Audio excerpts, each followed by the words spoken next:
Bienvenidos. Buenos días a todos. Hoy hay mucha información otra vez. Primero va a presentar Pepe Merino. Algunas aclaraciones sobre las leyes que se están aprobando, que no hay ni censura, ni espionaje, ni nada que se le parezca. Entonces Pepe Merino lo va a aclarar y también de qué se trata Llave MX para que todas y todos lo conozcan. Esa sería la primera presentación para aclaración. Después Ariadna, muy breve, para informar que el día de hoy, es el día de hoy, ¿verdad? Inician los pagos de la pensión de adulto mayor y los programas de bienestar. Y muy brevemente también el avance de salud casa por casa. Y luego vamos con salud, muy breves, el doctor Kersenovich sobre sarampión, ¿verdad? Entre otras. Y un breve informe de cada una de las instituciones de salud, de los avances que tenemos. Les pido que seamos breves, concisos y directos. Adelante, Pepe.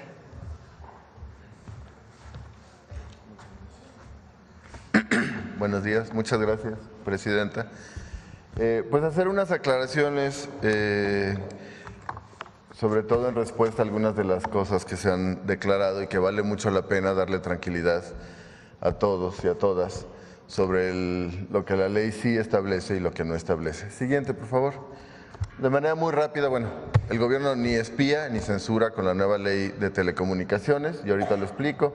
El artículo 183 del dictamen actual que se aprobó en Cámara de Senadores y está ahora en la Cámara de Diputados, es exactamente igual de la Ley de Telecomunicaciones y Radiodifusión, es exactamente igual a la ley vigente, es decir, a la ley que estaba vigente, que está todavía vigente en tanto no se apruebe, que fue aprobada en 2014 por PAN y PRI, y les explico. Lo que establece este artículo, y ahorita les muestro la redacción exacta, es que los operadores están obligados a colaborar con las autoridades de seguridad y procuración de justicia en los términos que establecen las leyes sobre el tema. No plantea ninguna posibilidad de acceso ni al nuevo regulador ni, por supuesto, a la agencia. Y además, el artículo 182 del dictamen de la Ley de Telecomunicaciones y Radiodifusión, que corresponde al 189 de la ley vigente, dispone que la colaboración se hará mediante mandamiento escrito, fundado y motivado de la autoridad competente. Ahora, ¿cuáles son las leyes a las que hace referencia el artículo? Centralmente dos. Uno, el artículo 16 constitucional, que establece la autorización judicial para intervenciones. Y dos, el Código Nacional de Procedimientos Penales, que ahorita les leo exactamente cuál es el artículo. Siguiente, por favor. Y miren ustedes, este es el artículo 190 de la ley del 2014, la Ley Federal de Telecomunicaciones y Radiodifusión, y del lado derecho está el artículo 183 del dictamen de la ley en materia de telecomunicaciones y radiodifusión. Si ustedes comparan la redacción, es exactamente la misma. Y si me permite, presidenta, la leo textual muy rápido. Los concesionarios de telecomunicaciones y, en su caso, los autorizados que determine la comisión, deberán colaborar con las instancias de seguridad, procuración y administración de justicia en la localización geográfica en tiempo real de los equipos terminales en los términos que establezcan las leyes. Cualquier omisión o desacato a estas disposiciones será sancionada por la autoridad en los términos de lo previsto por la legislación penal aplicable. Es decir, es exactamente la misma redacción. Siguiente, por favor. Y esto es lo que dice justamente el artículo 303 del Código Nacional de Procedimientos Penales, que es realmente el artículo que regula estos mecanismos. Cuando el Ministerio Público, y que es un artículo, por cierto, que no ha sido reformado desde 2016.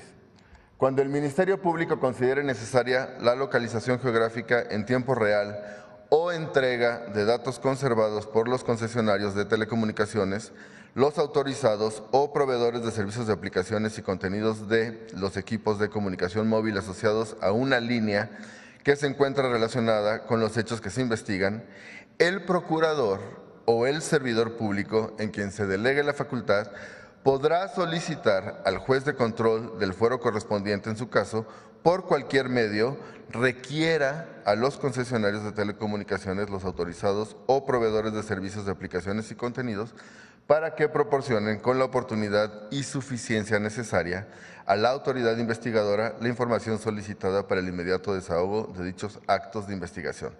Los datos conservados a que se refiere este párrafo se destruirán en caso de que no constituyan medio de prueba idóneo o pertinente.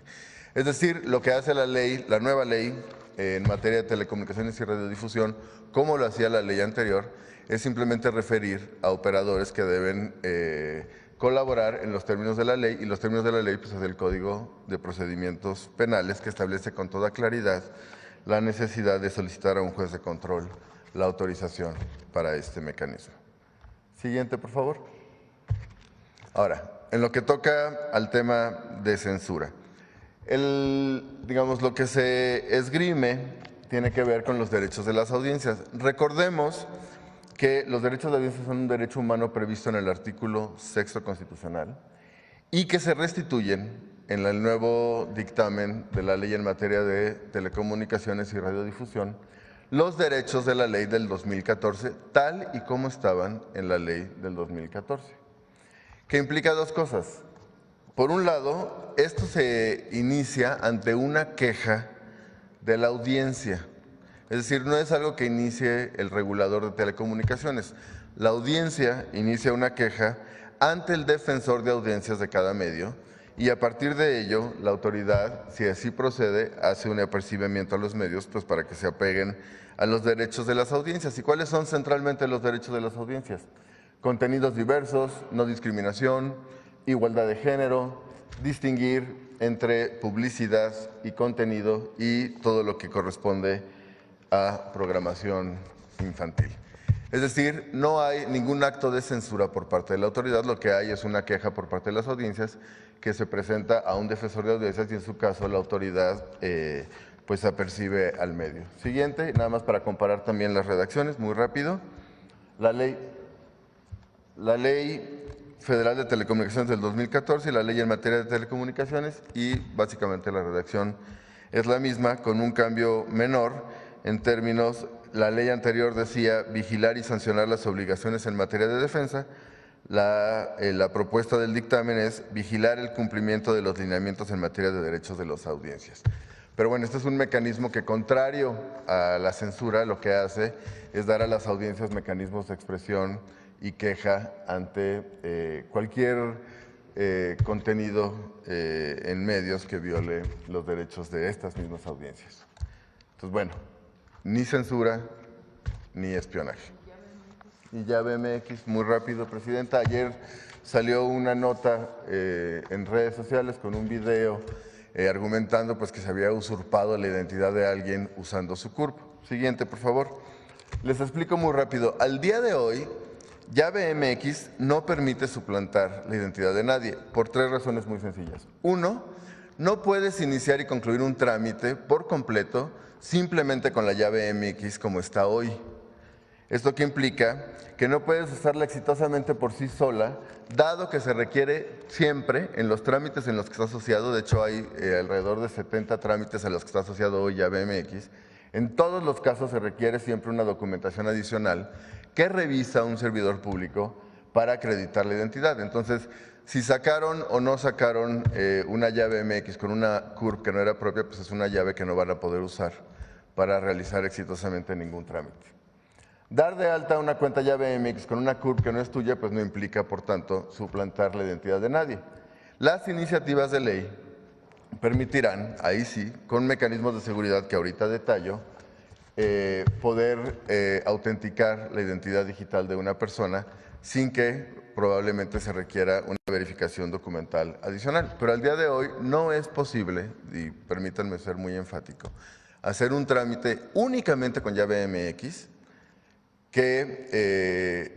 como un mecanismo de identidad de quien hace el trámite. Siempre hay un servidor público que revisa documentación adicional.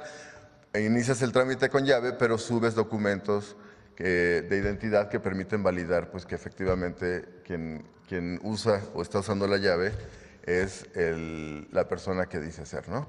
Evidentemente, con una identidad digital en forma y otros mecanismos de seguridad, pues esto, por supuesto, tendrá muchos más candados y eso es algo en lo que se está trabajando. Sería todo, Presidenta. Muchas gracias.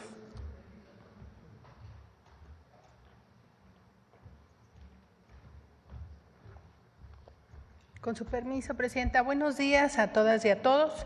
Pues buenas noticias porque ya inicia el pago de los programas de bienestar. Adelante. Este bimestre vamos a dispersar la pensión de adultos mayores a 12.7 millones de ellos con una inversión casi de 79,000 millones de pesos. Adelante. En el caso de la pensión Mujeres Bienestar, ya reciben más de 1 millón de mujeres esta pensión. Quiero aquí hacer una precisión. Hemos registrado a 1.300.000 mujeres, pero 200,000 de ellas ya cumplieron 65 años y ahora ya gozan de la pensión de adultos mayores, que tiene el doble del monto. Adelante. En el caso de las personas con discapacidad, recién hicimos una incorporación de 250,000 personas en todo el país y este bimestre vamos a llegar ya a 1.6 millones de personas que recibirán su pensión de bienestar. Adelante. En el caso del programa de Madres Trabajadoras, estamos dispersando 151,000 apoyos para ellas, que son para el cuidado de sus hijos, y este mes de julio vamos a hacer el registro anual que regularmente hacemos en este mes. Adelante. En el caso del programa Sembrando Vida, recibirán 418,000 sembradores y sembradoras el pago de su jornal. En este caso es de manera mensual. Adelante. En resumen, estamos llegando a 15.9 millones de derechohabientes de los programas de bienestar que van a recibir su apoyo a partir del día de hoy con el siguiente calendario. Adelante. Iniciamos el día 1 de julio y vamos a concluir el día jueves 24. Recordar que es por letra del primer apellido para darles una atención adecuada, porque cada vez son más beneficiarios y derechohabientes de los programas de bienestar. Esto es en cuanto al pago de los programas. Y ahora vamos a presentar Salud Casa por Casa. Traemos un video que queremos presentarles. Adelante. Ya nos habían dicho una vez que iban a venirnos a visitar los doctores, que nos iban a mandar a que nos checaran. Yo digo que es más seguro, ¿verdad? De que si nos visitan aquí, pues es mejor. Uno como grande a veces ya no sale uno y así ya me dicen tal día van a venir, pues ya estamos listos para que nos revisen. De parte de la doctora, pues buen servicio, porque revisa muy bien, fueron bien atentos y está muy bueno esto que ya puso el gobierno, pues nos conviene mucho, hay buena atención, es lo principal. Gobierno de México. Es así como venimos realizando las visitas casa por casa con casi 20,000 profesionales de la salud, enfermeras, enfermeros, médicos, médicas. Y adelante vamos a presentar el avance de las visitas. Recordar que nuestra presidenta nos ha marcado un horizonte muy importante. Este programa será el más grande del mundo en materia de prevención. Ese es el horizonte que nos ha planteado y estamos trabajando para ello. Adelante. Y al día de ayer llevamos 800,686 visitas realizadas, ya con el historial clínico, que como vemos en el video, y la presidenta nos acompañó ya a algunas visitas con los adultos mayores, las personas con discapacidad. Tenemos ya el historial clínico y estamos ya coordinando con nuestros compañeros del sector salud, a quien les agradecemos el respaldo que le dan al programa, porque estamos ya refiriendo personas que tienen alguna condición emergente por atender. Y para ello les trajimos también un video para mostrarles cómo es que se están atendiendo estas urgencias y emergencias por parte del ISSSTE, del IMSS y del IMSS Bienestar. Muchas gracias, compañeros titulares, por ello. Adelante con el video. Tengo 16 años y soy de aquí de Ciudad Juárez. Tengo Asperger, epilepsia y trastorno de aprendizaje. Vinieron a visitarnos del programa de salud casa por casa. Me mandaron a una enfermera a mi domicilio para que valorara la situación de mi hija, para ver si era una urgencia más que nada.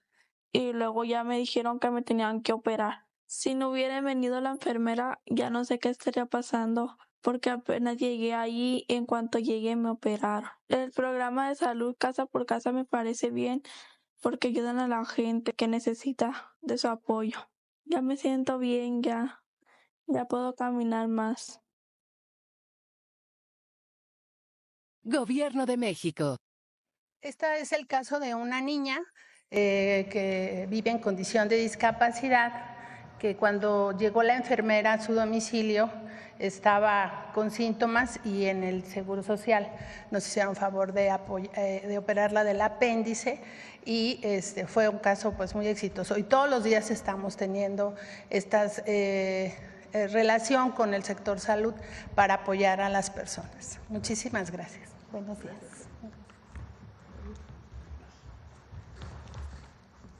Con su permiso, Presidenta. Seguimos manteniendo la vigilancia del brote de sarampión y les presentamos el reporte al 1 de julio de este año para ver cómo ha evolucionado el brote de sarampión y las medidas que vamos a seguir implementando para tratar de contenerlo. La siguiente, por favor.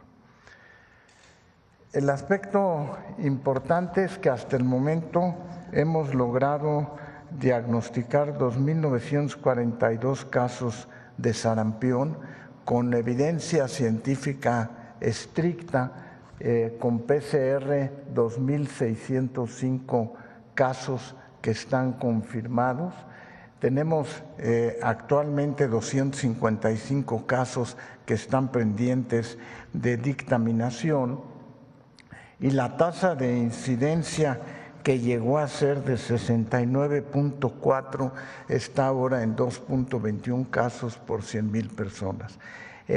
Pueden ver en esta lámina que el mayor número de casos está concentrado en Chihuahua, prácticamente más del 95% de los casos están en Chihuahua, en donde hay 2.752 casos, de los cuales están comprobados 2.416 casos. Sin embargo, con la evolución de este brote, deseamos tener algunas medidas adicionales. Por una parte, seguir recomendando la vacunación tanto para niños y hemos extendido la vacunación en adultos hasta 49 años de edad para tratar de cubrir a la mayor parte de la población y tenerlo contenido precisamente en Chihuahua. El día de mañana se va a llevar a cabo una reunión precisamente en Chihuahua para consolidar este tipo de actividades y hacer otras que consideramos que son importantes. Estarán los representantes de las 32 entidades federativas y ahí se va a revisar el panorama mundial y regional del sarampión en las Américas. Vamos a estar acompañados por la Organización Panamericana de la Salud y expertos. Se va a ver la situación epidemiológica del brote y cuál ha sido la vigilancia y los métodos de laboratorio.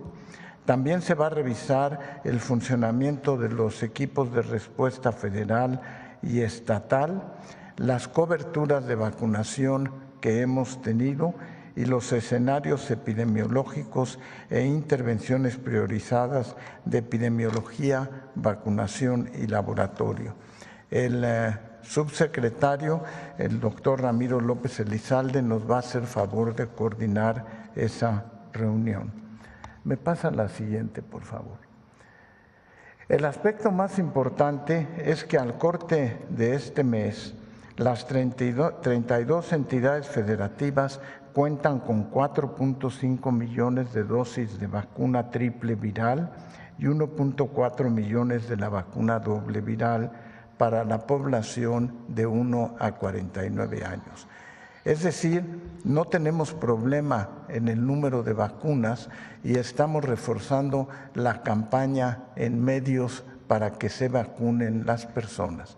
Pero el motivo de hacer esta reunión es que lo que hemos detectado conforme ha evolucionado el brote, que está contenido fundamentalmente en Chihuahua, tiene que ver con la necesidad de vacunar a los trabajadores migrantes que bajan de la sierra, bajan a los campos menonitas y ahí se están contagiando, y por eso extendimos 10 años el periodo de vacunación. Y por otra parte vamos a incidir directamente en los trabajadores migrantes para tratar de seguir conteniendo el brote de sarampión e idealmente lograr que el mismo desaparezca. También quisiera mencionar que todos los casos, con excepción de uno, es con un serotipo que está claramente determinado, un genotipo que provenía de Texas y de alguna parte de Canadá. Entonces, creemos que con esas medidas podemos seguir conteniendo, no queremos bajar la guardia para poder controlar y eliminar este brote de sarampión y pedirles la ayuda en general a diseminar la necesidad de vacunar a todos los niñas y niños y a la población hasta 49 años de edad. Muchas gracias.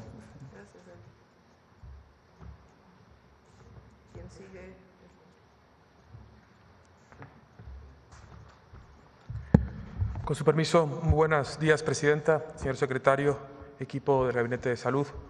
Hoy queremos informar sobre dos temas relevantes. En primer lugar, los avances en la conformación de los comités de salud para el bienestar de los COSABIS del programa de La Clínica es Nuestra. Y en segundo orden, un informe sobre la gira presidencial de supervisión que está realizando nuestra Presidenta a los estados del IMSS Bienestar. Siguiente, por favor. Comenzamos con la conformación de las asambleas comunitarias de salud. Como todas y todos recordemos, este programa exitoso comenzó con el presidente Andrés Manuel López Obrador en el 2024. Es un programa que se ha convertido en un hito de la transformación en el IMSS Bienestar, ya que es un mecanismo de participación social en salud donde las propias comunidades en torno a los centros de salud participan en la decisión, planeación y gestión de los recursos para poder mejorar los propios centros de salud. Informarles que este programa ya está en plena ejecución. Se han instrumentado el 50% del total de los centros de salud, que son 8,000, y seguiremos informando el avance de los mismos. Siguiente. Estos son los datos que estaremos persiguiendo en la conformación de estos comités. Más de 42,000 personas van a integrarlos, más de 25,000 participarán en los comités de Contraloría Social y estaremos formando un comité por cada centro de salud, es decir, 8,638. También informarles que por instrucción de la Presidenta, este año hemos incorporado al total de los centros de salud de servicios ampliados, los CESAS, que se ha convertido en un modelo de innovación del IMSS Bienestar, y también todos los centros de salud especializados en atención de la salud mental. Siguiente. Tenemos un pequeño video que ilustra el desempeño de estos comités. La Clínica es Nuestra 2025 es una realidad. En el IMSS Bienestar te necesitamos para continuar consolidando los servicios públicos de salud para todas las personas, en todos los lugares. Participa en la asamblea comunitaria de tu clínica para elegir a tu comité de salud para el bienestar. Ellas y ellos te representarán para continuar la transformación de tu centro de salud y decidir en qué invertir el recurso que les toca. Mujeres y hombres responsables, comprometidos, que saben lo que nuestra clínica necesita, porque nadie mejor que tú para tomar decisiones con conciencia y conocimiento. Recuerda, los puestos que conforman el comité son presidente o presidenta, secretaria o secretario técnico, tesorera, vocal y aval ciudadano. Para continuar con este programa, que ha beneficiado a centros de salud de todo el país, este año se beneficiarán a 8,672 clínicas del IMSS Bienestar, con una inversión de 4,707 millones de pesos. Nos unió como vecinos y nos hizo ver que el centro de salud es nuestro. Tenemos que estar tanto participando la parte social y la parte gubernamental, porque esto equilibra el trabajo y mejora las condiciones de vida de los habitantes de esta colonia. El mantenimiento, infraestructura y equipamiento para clínicas IMSS Bienestar es una realidad. La Clínica es Nuestra 2025 es más que una inversión, es un acto de confianza. Participa en tu asamblea, vota, elige, involúcrate. Consulta cuándo y dónde será tu asamblea y participa. Más informes en imsbienestar.gov.mx. En comunidad, transformamos la salud. IMSS Bienestar. Gobierno de México. Muy bien, en segundo tema quisiéramos informar esta mañana sobre el recorrido de evaluación que está realizando nuestra presidenta para consolidar la red de servicios públicos del IMSS Bienestar, esta red caracterizada por su gratuidad y conducción territorial. El último fin de semana, siguiente por favor.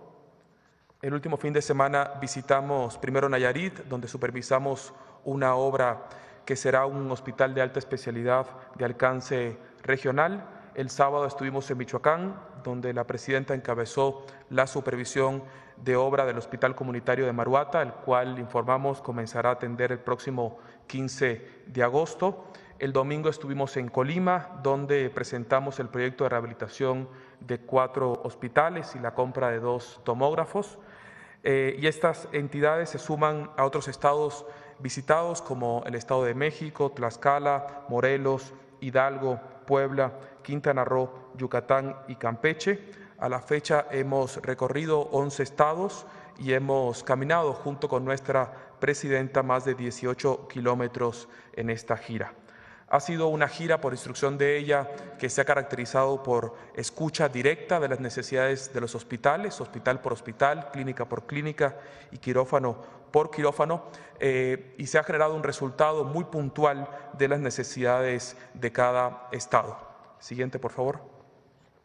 Estas necesidades van a poder cubrir una atención de un programa que hemos identificado en la consolidación del IMSS Bienestar, que son estas metas que ustedes ven, son metas nunca antes alcanzadas por los servicios de salud públicos de nuestro país y estaremos muy atentos al cumplimiento de ellas. Muchas gracias, Presidenta.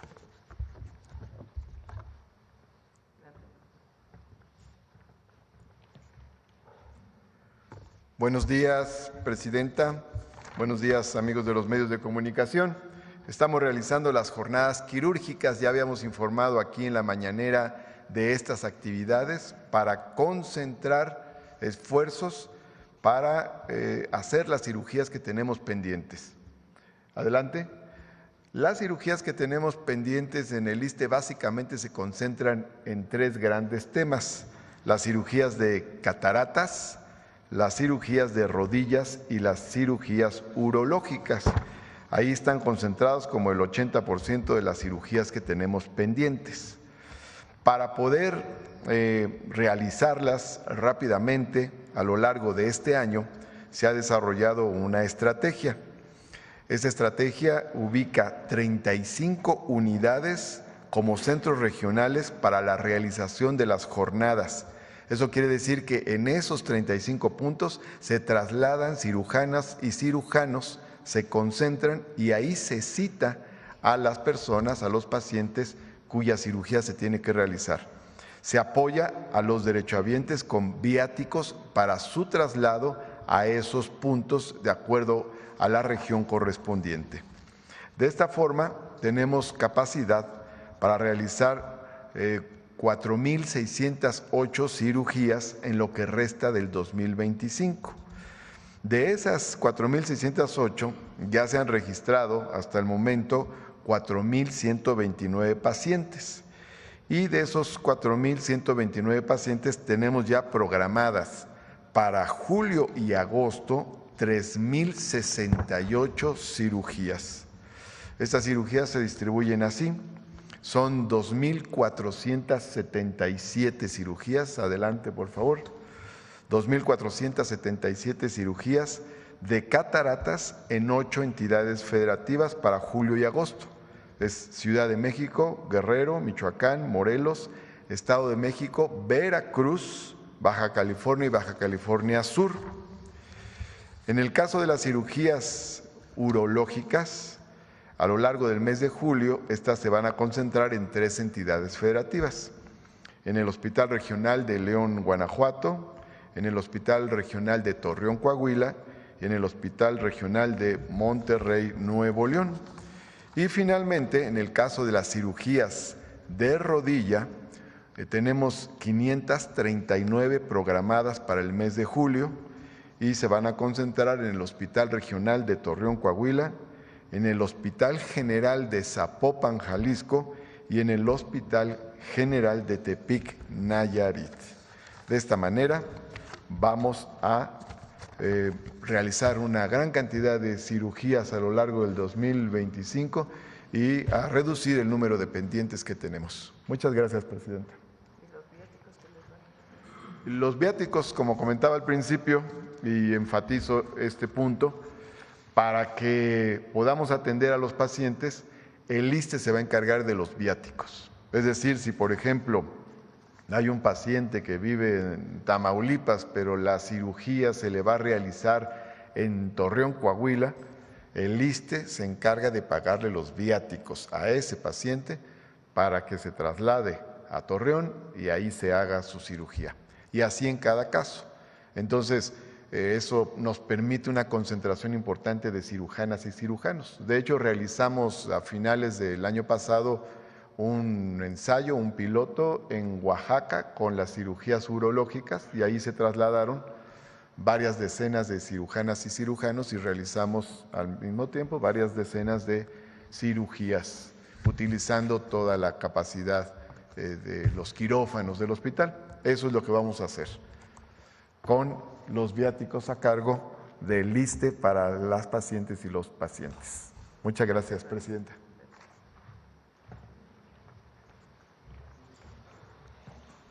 Con su permiso, Presidenta, muy buenos días a todas y a todos, a todo el equipo de salud. Pues hoy es un día muy especial, es un día histórico, estamos por presenciar, por ser testigos de la firma de un decreto presidencial para la incorporación del histórico programa conocido como IMSS-Coplamar al régimen ordinario del Seguro Social. Para eso quisiéramos explicar un poquito más ¿qué es el IMSS-Coplamar? Si nos ponen la primera, en 1973 hubo una reforma a la Ley del Seguro Social y esa reforma lo que establecía, entre muchas otras cosas, es todo un capítulo de las prestaciones de solidaridad social. Es decir, ¿cuáles eran los mecanismos en los que el IMSS podía atender a las personas que no tienen IMSS, a las personas sin seguridad social? A partir de ese momento, en 1974, inició un programa con primero 7 clínicas hospitales en zonas de producción agrícola, sobre todo en donde hay ixtle, donde había candelilla, donde había otros productos del campo como el enequén. Y después, el 25 de mayo de 1979, existía el Coplamar, esta coordinación para la atención de zonas de alta marginación, y que el componente de salud se estableció a partir del Seguro Social. Por eso es que lo conocemos como IMSS-Coplamar. A partir de ese momento empezaron a crecer el número de hospitales rurales, de unidades médicas rurales en todo el país. Luego vino la descentralización, este momento donde el gobierno federal le entregó a los gobiernos de los estados la atención médica de las personas que no tienen seguridad social. Sin embargo, se mantuvo en algunos estados el modelo de IMSS-Coplamar, particularmente en 19 estados. Con el presidente Andrés Manuel López Obrador, en 2019 hicimos una gira por los 80 hospitales rurales del IMSS Bienestar, del IMSS-Coplamar, que continuaron siendo operados por el propio Seguro Social.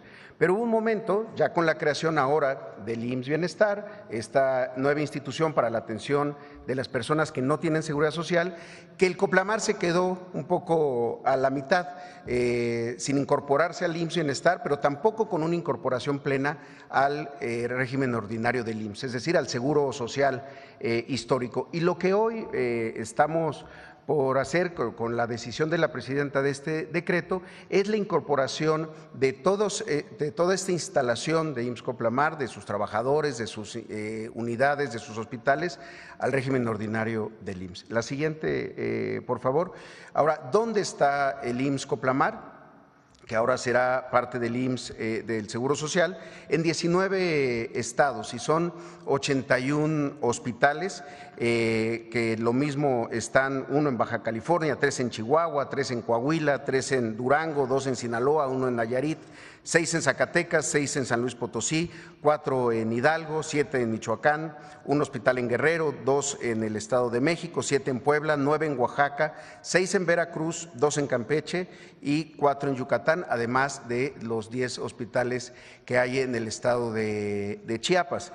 Esto representa una suma de 2.730 camas y 93 quirófanos y 1.098 consultorios de especialidad, particularmente de pediatría, de ginecología, de medicina interna y de medicina familiar. La siguiente, también el IMSS-Coplamar históricamente en sus 46 años ha tenido una distribución territorial muy grande en el primer nivel de atención, con 3.621 unidades médicas rurales de primer nivel, además de 184 brigadas y 140 unidades médicas móviles que hacen muchísimo trabajo, sobre todo comunitario, en zonas rurales, en población indígena también. Y lo más importante de lo que se suma ahora al IMSS es la siguiente: los trabajadores del IMSS Coplamar, 28,000 trabajadoras y trabajadores, entre los que se encuentran 7,854 médicos y médicas, 2,280 paramédicos, 9,250 enfermeras y enfermeros, 4,059 trabajadores de limpieza, almacén, conservación, y también algo muy importante, 4,687 trabajadores de acción comunitaria, que es uno de del corazón del Coplamar, la vinculación con la población, con la ciudadanía para las acciones de la salud. También es importante mencionar que el Coplamar entre sus trabajadores tiene a 1,954 personas bilingües, hablantes de idiomas originarios de lenguas indígenas. Y finalmente, pues en su historia, la siguiente, por favor, tiene actualmente a 10 millones de personas atendidas, beneficiarios, entre ellas también un número importante de personas con seguridad social. Y esta es la gran virtud de este nuevo momento, porque se seguirá atendiendo a la población que no tiene seguridad social en estos lugares. La atención será regular, con una gran ventaja que podemos hacer hoy, que es tener al IMSS Bienestar en 16 de estos 19 estados. Y también, por el otro lado, continuar con la atención de los derechohabientes en lugares donde también ha crecido mucho el empleo formal. Entonces se convierten en hospitales operados por el IMSS, pero de atención universal.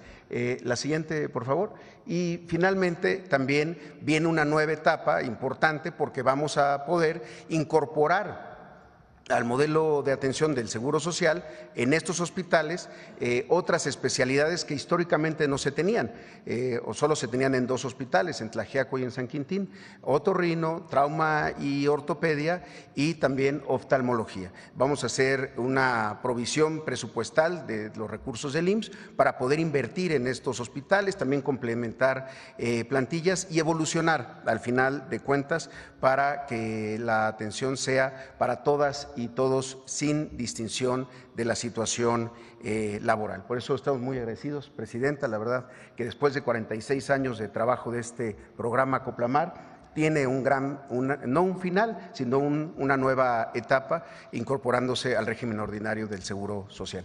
Y tenemos un breve video, si lo podemos pasar. Nos acompañan también aquí, directoras, directores de hospitales rurales, coordinadores zonales, el doctor Cervantes también de la unidad, que están todos muy contentos de este nuevo paso. Adelante, por favor. El IMSS integra el histórico programa IMSS Coplamar a su régimen ordinario, conservando su vocación comunitaria y fortaleciendo su capacidad para atender por igual a derechohabientes y a quienes no tienen seguridad social. Desde la reforma de 1973, el Seguro Social ofrece servicios de salud a la población sin seguridad social. A través del IMSS Coplamar, hoy ese programa esencial para atender 10.8 millones de personas, incluyendo población en comunidades rurales e indígenas, continuará su operación en 19 estados. 1.327 municipios a través de 81 hospitales, 3.621 unidades médicas rurales, 140 unidades médicas móviles, 68 albergues comunitarios y un total de 28.130 trabajadores. A ti, usuaria o usuario, tu atención está garantizada, seas o no derechohabiente. Nuestro compromiso es la salud de todas y todos los mexicanos. Gobierno de México. Y pasaríamos a la firma. Gracias, presidente. Vénganse para acá. Doctor Kersenovich. Vénganse todos. Hacemos dos.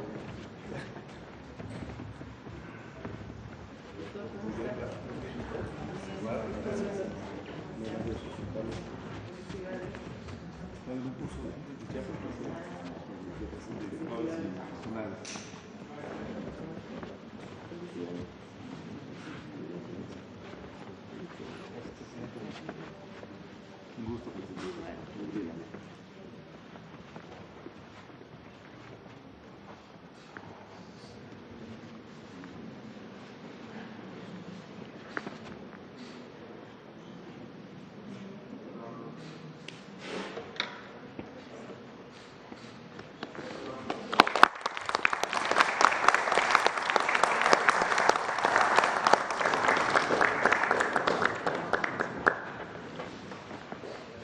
Muchas gracias.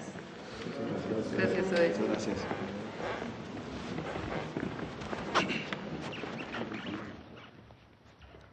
Bueno, le pedí a Belmont una nota sobre el tema de la reapertura de la frontera para el ganado a pie. Ayer se logró un primer acuerdo con la Secretaría de Agricultura de los Estados Unidos. Siguen las mesas de trabajo para poder acelerar esta apertura, pero por lo pronto el 7 de julio se abre la frontera de Agua Prieta, Sonora. El 14 de julio, Puerto Palomas, Chihuahua. El 21 de julio, San Jerónimo, Chihuahua. El 18 de agosto, Acuña, Coahuila. El 15 de septiembre, Colombia, Nuevo León. Estamos todavía trabajando para el punto de exportación de Nogales, Sonora, pero por lo menos ya hay un primer acuerdo y seguimos trabajando con ellos para poder acelerar, que sea mucho más rápido. Su argumento es que quieren abrir primero para ver cómo se comporta el tema del gusano barrenador. Les hemos insistido en que pues está contenido esta plaga, esta situación para el ganado, y está particularmente en algunos lugares del sur del país, que no ha llegado al norte. Pero bueno, lo importante es que ya hay un acuerdo de cómo se va a abrir y que sigue las mesas de trabajo. Bueno, esta información es importante para todas y para todos. Ahora sí, vamos a la información, a ver aquí.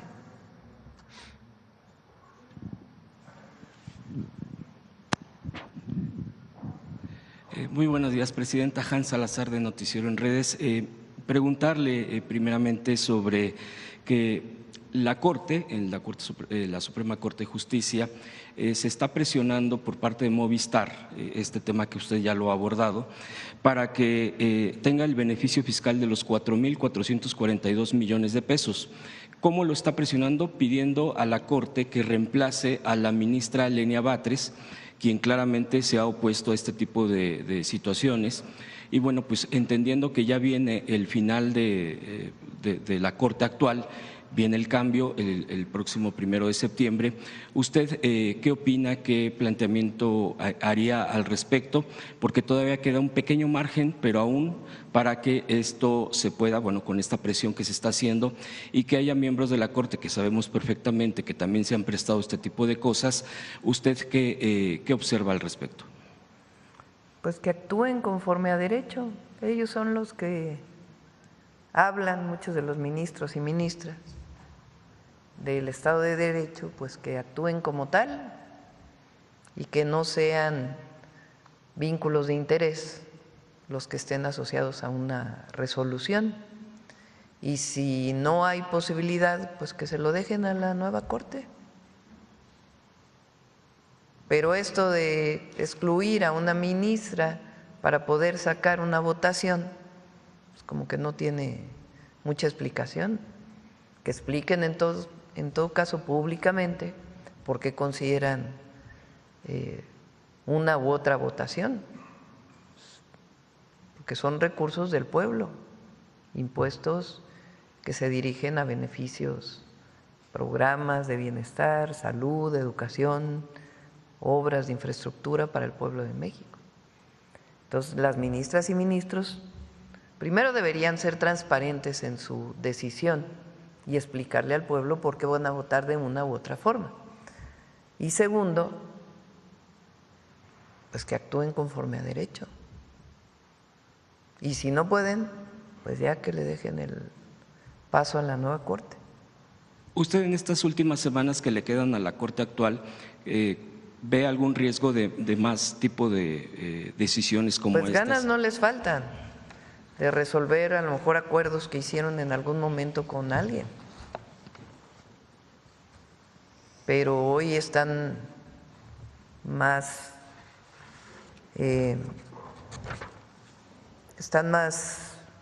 visibles todas las decisiones que toman. Y el pueblo sabe una u otra decisión. Entonces nadie dice que actúen mal o que actúen en contra de una empresa.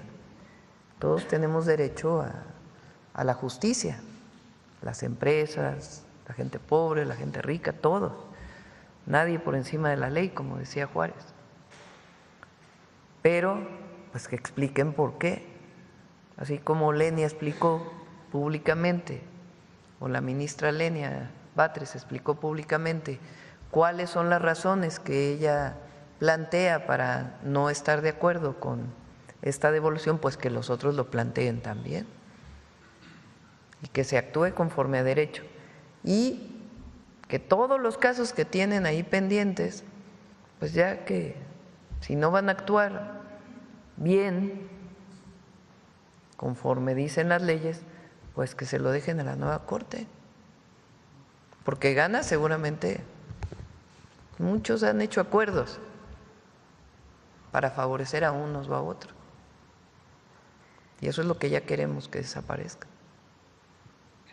Presidente, en un segundo punto, preguntarle sobre esta postura del PAN, que ha estado aprovechando, por supuesto, es un golpeteo, está muy evidente, pero el día de ayer presentaron una denuncia, ahora ya con el tema de Vector, estos bancos, esta casa de bolsa, que está acusado, son acusaciones de Estados Unidos y que aquí también se ha aclarado, pues que se está en investigación y en revisión.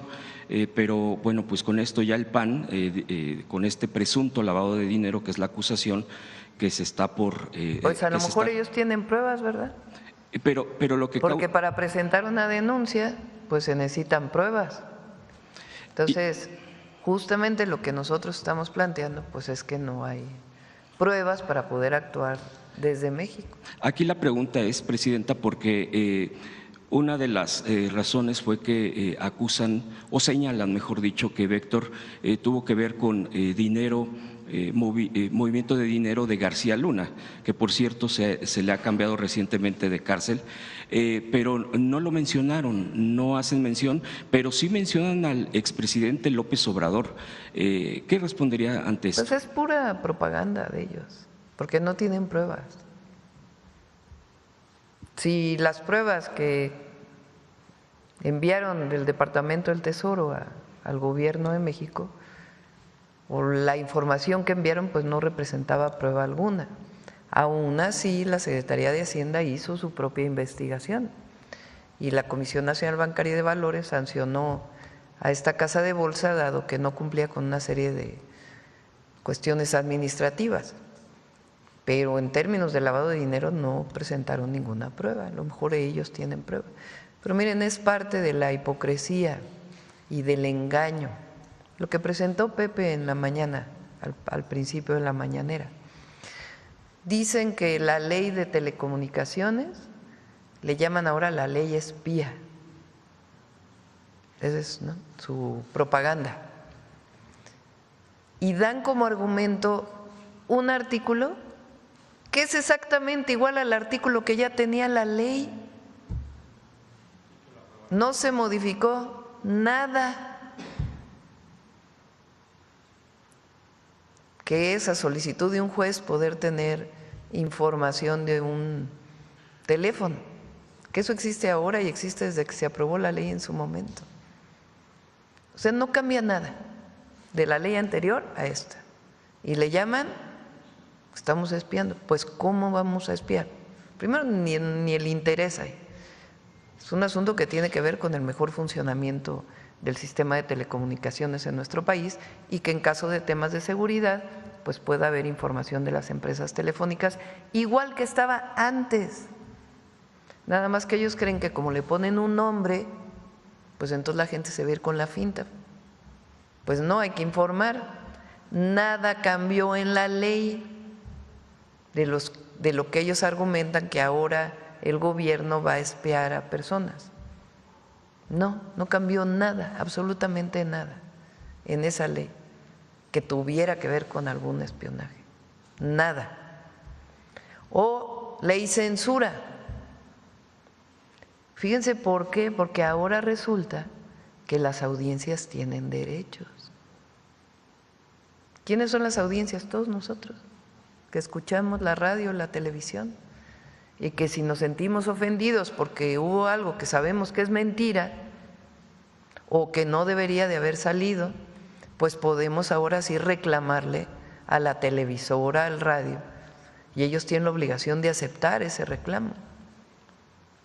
Eso dicen que es censura. ¿Cómo va a ser censura que los que escuchamos o los que escuchan, saquemos el nosotros, los que escuchan la radio y la televisión ahora sí tengan derechos de reclamar? Oye, dijiste una información de mi colonia que no tiene nada que ver. Oye, dijiste algo que no corresponde a la información que deberían recibir las niñas y los niños. Ahora va a ir derecho del que escucha, del que ve. Antes no. Antes era lo que diga el medio de comunicación, eso es. No, ahora la ciudadanía puede reclamar. A eso le llaman censura. Pues ¿cómo? Es todo lo contrario.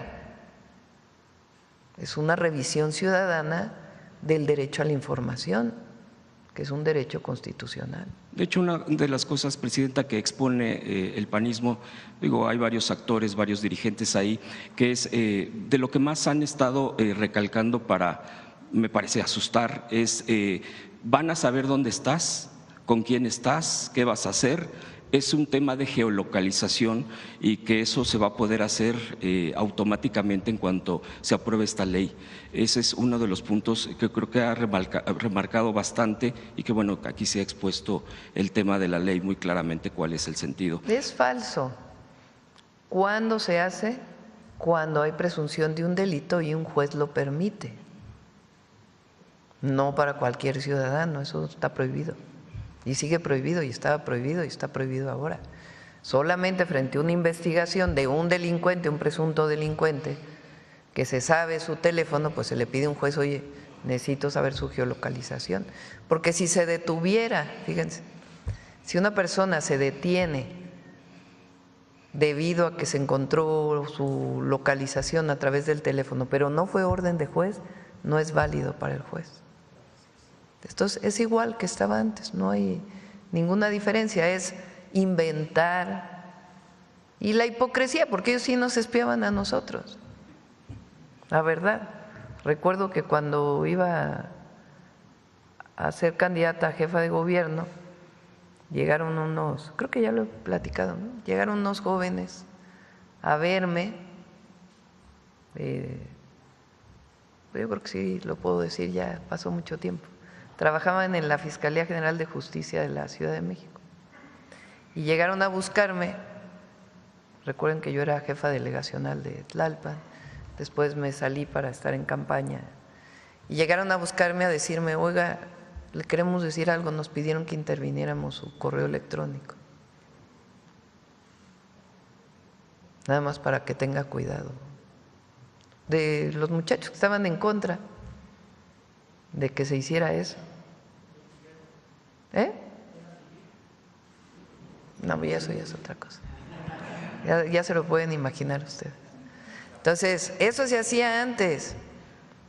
Cuando el Yo Soy 132, ¿se acuerdan que hubo un escándalo ahí de que traían las fotografías de quiénes eran las personas, dónde vivían? Nosotros no hacemos ninguna persecución de la movilización social, ni de la oposición, ni espiamos, Claro, necesitamos herramientas para cuando hay un presunto delito y se fortalece ese proceso. Presidenta, perdón, pregunta también sobre la reaparición del expresidente Peña Nieto en un documental donde expresó, por lo menos en respecto al donde se pretendía hacer el aeropuerto en Texcoco, que bueno, que hasta el momento no hay pruebas de la corrupción al respecto, pero más que esa declaración en sí, porque pues es la presencia o la reaparición, ¿usted cómo lee esta reaparición? ¿Con una intención política o como algo normal? Pues es muy pronto como para saber por qué sale en es un documental, ¿no? Sí. Lo importante sobre el aeropuerto es que más allá de si hubo malos manejos o no hay investigación sobre el recurso que se utilizó para la construcción del aeropuerto, la esencia es que se iba a construir un aeropuerto en un lugar con hundimientos, que es un vaso regulador de el agua que sale de la zona metropolitana del Valle de México en época de lluvias. Estas inundaciones que hemos visto, si hubiera estado el aeropuerto, hubieran sido peores, porque no hay un canal para distintos ríos que llegan a esta zona. Y la otra es que querían convertir el aeropuerto actual de la Ciudad de México en un desarrollo inmobiliario. Y ahí es donde estaba el gran negocio. 700 hectáreas que querían convertir en un nuevo Santa Fe, con la venta de predios y la construcción inmobiliaria. Entonces, esas fueron las razones por las cuales se decidió, por el pueblo de México además, porque hubo una consulta, que el aeropuerto se hiciera en Santa Lucía. Por último, Presidenta, ¿cuál es su postura respecto en Estados Unidos? Está ahora se pretende confinar a las detenciones de los migrantes en Estados Unidos en un lugar que ahora se le está conociendo como, o se le va a conocer como el Alcatraz de los Caimanes. Esto de acuerdo a lo que se ha estado sabiendo sobre las condiciones, son francamente violatorias en todo sentido de los derechos humanos. También salió un dato donde se menciona que hay aproximadamente 59,000 migrantes detenidos o o retenidos, no sé cuál sea el término jurídico exacto, y que además, bueno, pues no saben, hablamos en general, pero gran parte de nuestros hermanas y hermanos que, bueno, pues, pues podrían estar en estas condiciones, empeorar todavía más con esta dureza y violatorio, me parece, evidentemente, a los derechos humanos. Preguntarle, Presidenta, estos temas que son pues de lo más delicado, ¿usted lo contempla pues seguirlo exponiendo? ¿Cuál es, digamos, el siguiente paso para poder plantearlo en la mesa ante pues una delicada coyuntura con Estados Unidos? Pues no estamos de acuerdo en tratar a los migrantes como criminales. Una familia, un hombre, una mujer, un joven que va a los Estados Unidos. Estados Unidos se formó de migrantes. Es un país que se formó de migrantes de muchos lugares del mundo. Y además, particularmente los migrantes latinos y los mexicanos son muy importantes para la economía de Estados Unidos. Es lo que hemos estado aquí planteando. El querer que catalogar a un migrante como criminal o pretender la deportación de millones de migrantes, como dicen, pues le va a afectar a la economía de Estados Unidos. Digo, viéndolo desde su perspectiva. Pero además es violatorio totalmente de los derechos humanos. Entonces, lo que nosotros hemos planteado en notas diplomáticas, en las conversaciones, cada vez que estamos allá, es que en el caso de un mexicano o una mexicana que no tenga papeles, que es detenido y que no tenga, sobre todo los que tienen menos de 2 años, tienen menos posibilidades dentro del marco legal de Estados Unidos de defenderse dentro de ese marco legal, que de inmediato lo recibimos en México, pero en condiciones que no sean violatorias de sus derechos. Pero además vamos a defender a las mexicanas y a los mexicanos allá, tengan 1 mes, 2 meses, 3 meses, 1 año, o 2 años, o 10 años, o 20 años allá. En el contacto con la gente, solo quiero expresarle, Presidenta, que mucha gente dice, hay que decirle a la Presidenta que estamos con ella. Yo se lo expreso también directamente. Obviamente, pues esto no le gusta mucho a ciertos medios. No pero, voy a ver el escándalo que armaron con Hugo. Sí, que bueno. De veras es que es increíble. Y pues… doctorado en John Hopkins. Y bueno, pues… Bueno, en salud pública. Perdón, no te dejé terminar, Hans. Es que me acordé de eso. Sí, Presidenta, y que pues muchos estamos orgullosos de usted. Muchas gracias. Que pues finalmente somos mexicanos, mexicanas, y pues yo sé que este tipo de cosas muy difícilmente compañeros lo pueden expresar porque hasta los pueden correr. Pero muchos que tenemos esta libertad, se lo decimos, estamos con este país y usted es la líder y lo ha hecho de manera, me parece a mí, excelente y seguirá contando con este apoyo de millones de mexicanas, mexicanos. Ayer Gracias. Salió una encuesta en el Financiero, que luego ni nos quieren en el Financiero, pero salió una encuesta. A ver, salud. Vamos a ver. A ver, acá y luego Nancy y luego vamos a las siguientes filas. Gracias, Presidenta. Buenos días a los funcionarios. Marco Antonio Olvera, del periódico digital Hidalgo News y del canal México News World. Presidenta, tengo un tema sobre salud. Primero, hacerle un reconocimiento a su gobierno a través del subsecretario para América del Norte, Roberto Velasco, quien contribuyó a que fueran trasladados los restos de un vecino del municipio donde vivo, del estado de Hidalgo, porque bueno, el joven pues se suicidó luego de las redadas de Donald Trump y bueno, pues su familia pues de escasos recursos y aparte tenía que pagar una gran cantidad por cuando se cruzó al norte. Pero gracias por esa colaboración.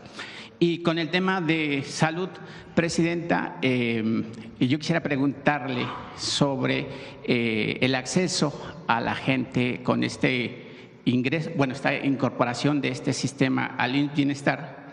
Si van a tener todos acceso o van a tener ciertas restricciones, porque algunos siguen añorando ahí el tema del seguro popular e incluso la derecha pues anda diciendo que pues no sirve el IMSS y que pues prácticamente han dejado en el desamparo a los ciudadanos que tenían ese servicio. Y continúo ahorita con un tema del IMSS en específico. El IMSS Bienestar es una institución pública que vale la pena dar todo para construir la mejor institución pública de salud. El seguro popular, la descentralización de la salud no dio resultados. A lo mejor la gente, porque tenía una credencial, pensaba que estaba incorporado a un sistema de salud, pero había desabasto de medicamentos, no había atención. Todos los sistemas estaban prácticamente subrogados a privados, costaban 3 veces más de lo que en realidad cuestan. El acceso a los medicamentos era de muy poquitos medicamentos y en realidad era un proceso hacia la privatización del sistema de salud. Ese era el objetivo. El IMSS Bienestar pues es un sistema de salud pública que atiende todos los servicios de manera gratuita, toda la atención a la salud. Venía ya un deterioro muy grande desde que llegó el presidente López Obrador. Miren, el presidente hizo un esfuerzo extraordinario. Recordemos la pandemia ahora con el tema de que salió todo con Hugo. Se construyeron, tú debes recordar, Zoe, ¿cuántos hospitales se construyeron durante la pandemia para poder atender a los enfermos de COVID? 20 nada más en el IMSS, pero de otros hospitales, se fueron 40 hospitales que se construyeron prácticamente, que estaban caídos, que no estaban en utilización, que de inmediato se pusieron en operación y en un mes estaban funcionando para la gente. Las vacunas, fuimos de los primeros países que llegaron las vacunas, por un trabajo permanente que me consta, porque estuve en esas reuniones, del presidente López Obrador, que incluso cuando tuvo el COVID estaba pendiente de que fueran a hacerse los contratos para que a tiempo se llegara la vacuna a nuestro país. Un programa de vacunación muy exitoso en todo el país y con las dificultades de una población con enfermedades pues crónicas como la diabetes, hipertensión, que fue justamente donde pegó el COVID. Una información permanente por parte de Hugo en las tardes, orientando a la población. Todo el mundo tenemos errores, nadie es perfecto, pero el esfuerzo que se hizo fue extraordinario.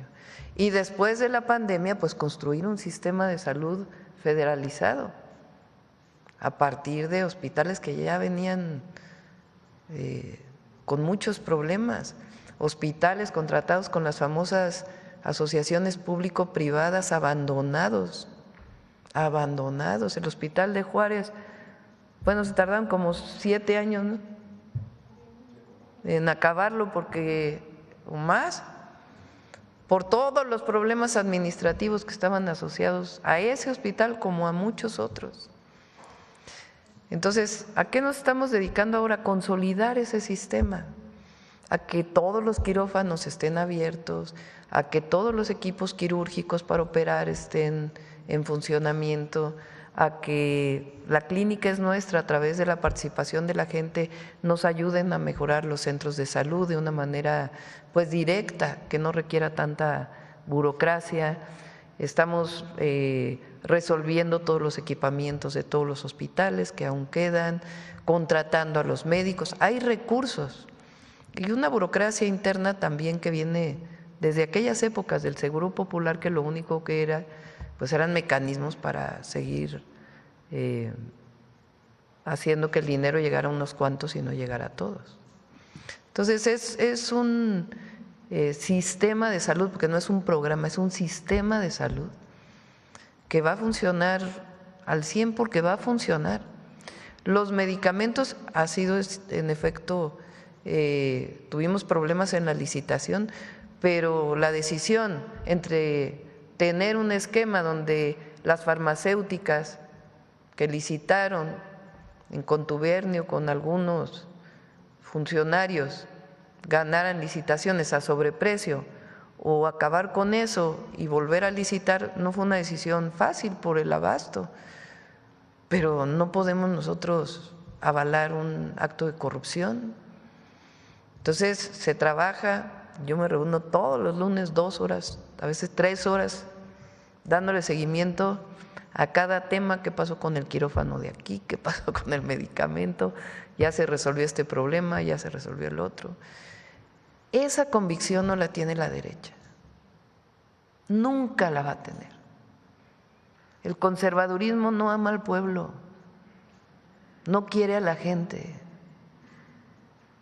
Eso es la gran diferencia. Y cuando hay cariño, convicción, trabajo, honestidad, las cosas salen. Y mucha persistencia. Entonces, los problemas que todavía tiene el IMSS Bienestar se van a ir resolviendo y mucho va a ser este año. Presidente, sin temor a equivocarme, usted trabaja entre 15 y 18 horas diarias y está firme en el combate a la corrupción, que eso me parece extraordinario. Luego de que llegara el presidente Andrés Manuel, también pues, fue su lema de campaña, su lema de gobierno y usted pues lo continúa.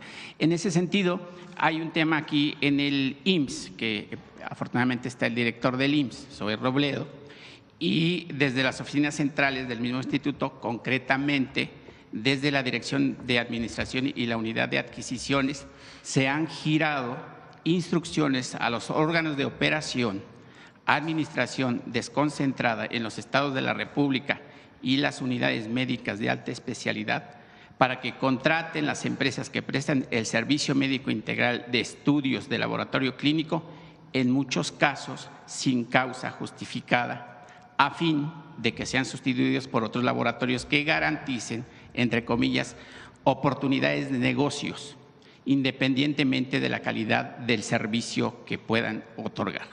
Valdría la pena, Presidenta, que el órgano interno del control de la Secretaría de Anticorrupción y del Buen Gobierno del IMSS, que por cierto perdió imparcialidad en el periodo 2023 y 2024, echara una mirada para que vieran qué está sucediendo con este tema en estados como Morelos, Puebla, Querétaro, Aguascalientes, Nuevo León, Oaxaca, Chiapas, Zacatecas, sur de la Ciudad de México y Veracruz.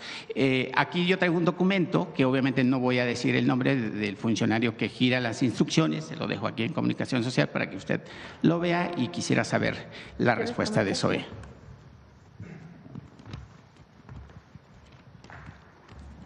Sí, muchas gracias. Y solo para corregir el dato, Presidenta, fueron 62 hospitales aproximadamente. Además de la reconversión hospitalaria en los hospitales que dejaron de atender otras enfermedades para atender COVID, se abrieron cerca de 62 hospitales entre el IMSS, el ISSSTE y SEDENA, que también hizo la construcción de hospitales o hospitales que estaban abandonados o a medio concluir, que se utilizaron o se aperturaron para COVID. A ver, lo que me está diciendo es, la unidad de adquisiciones lo solicitan a las delegaciones, a los OATS y a las unidades médicas de alta especialidad que se contraten laboratorios, efectivamente. Laboratorios siempre hay necesidad, se hacen millones y millones de pruebas de laboratorio al año y todos los días. En estos procedimientos lo que se hace es siempre por una licitación pública para poder contratar el servicio. ¿El servicio cómo opera en el Seguro Social? Las máquinas de laboratorio, las centrifugadoras, todos estos equipos se licitan para que se pueda prestar el servicio a partir de la adquisición de los reactivos. Es decir, las máquinas se dan en comodatos, se adaptan en el lugar. Y cada año que llega esto, empiezan los diferentes proveedores a buscar mecanismos para favorecer o desacreditar a un proveedor. Al final de cuentas es una licitación pública que se sube a Compranet, que tiene todos sus procesos de junta de aclaraciones, preguntas, testigo social.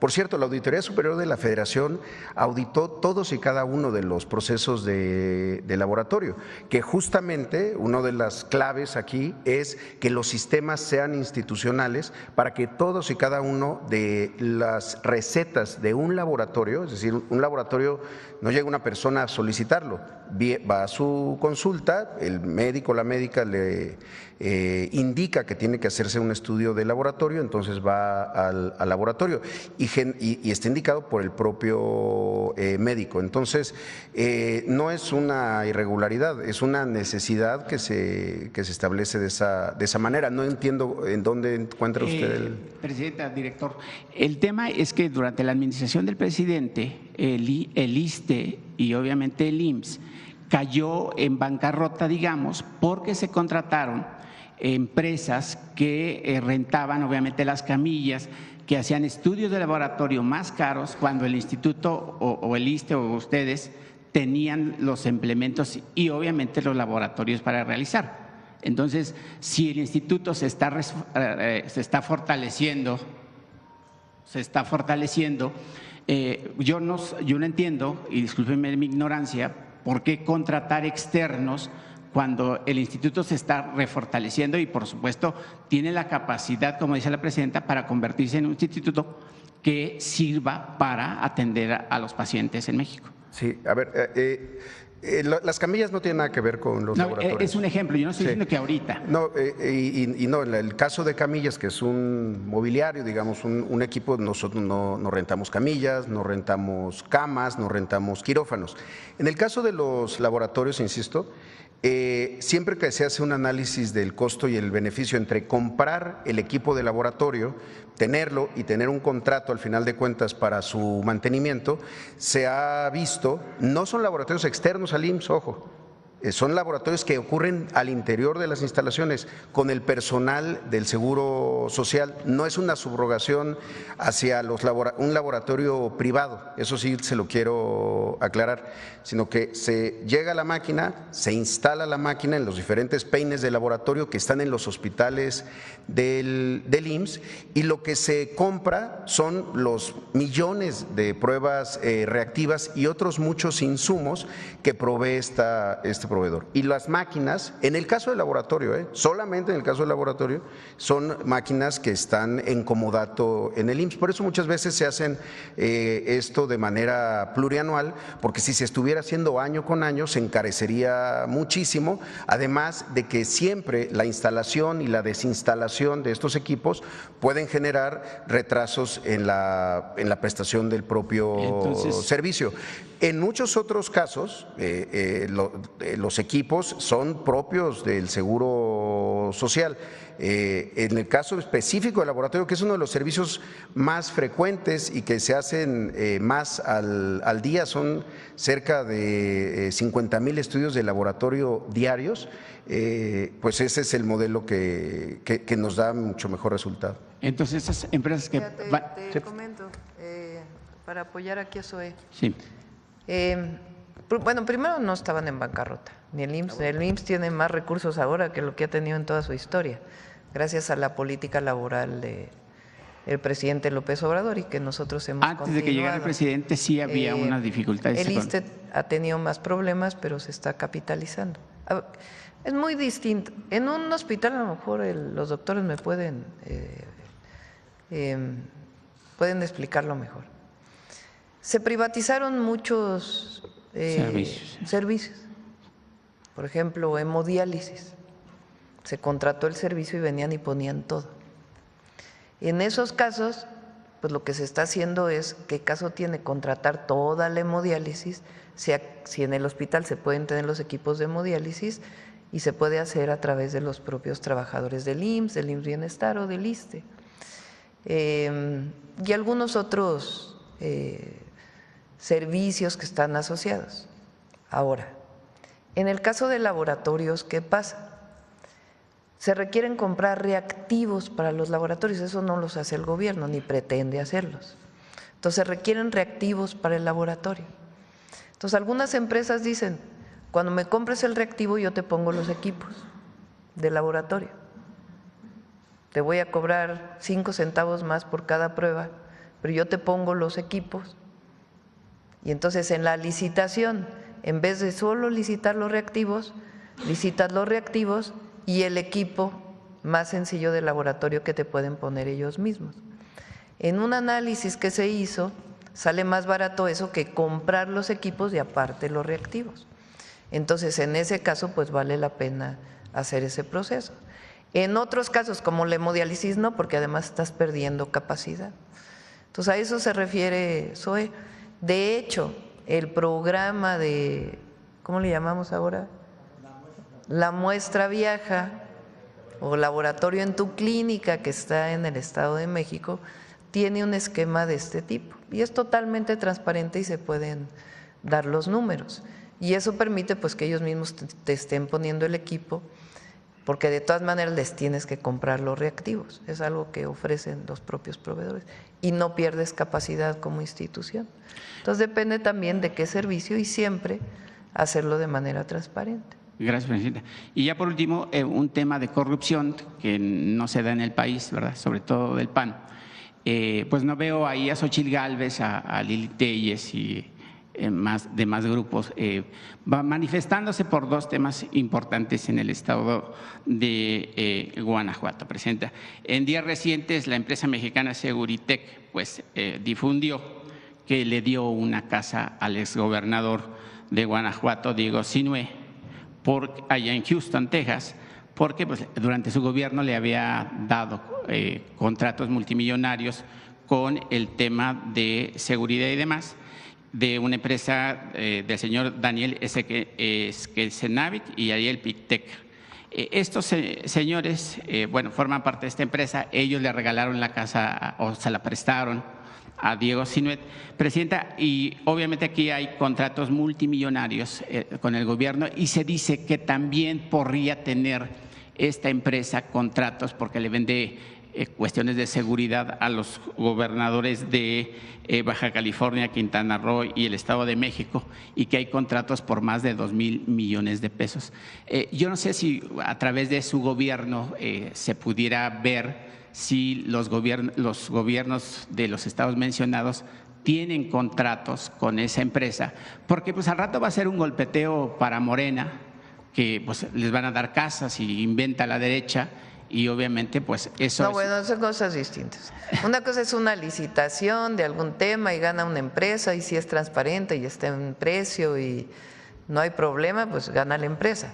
Otra cosa muy distinta es que le ofrezcan una casa o alguna prebenda a partir de la contratación con la empresa. Eso sí se llama corrupción, con todas sus palabras. Entonces, yo creo que el exgobernador de Guanajuato debería salir a aclarar, en primer lugar, si esto es cierto o no, porque yo también vi la nota.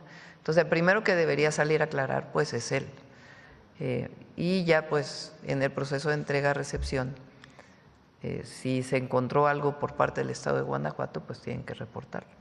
Presidenta, y el tema del agua, ya ahora no es de mi municipio, que por cierto va avanzando mucho. Qué bueno. Y cosa que le agradece la gente y por supuesto al director de la Conagua.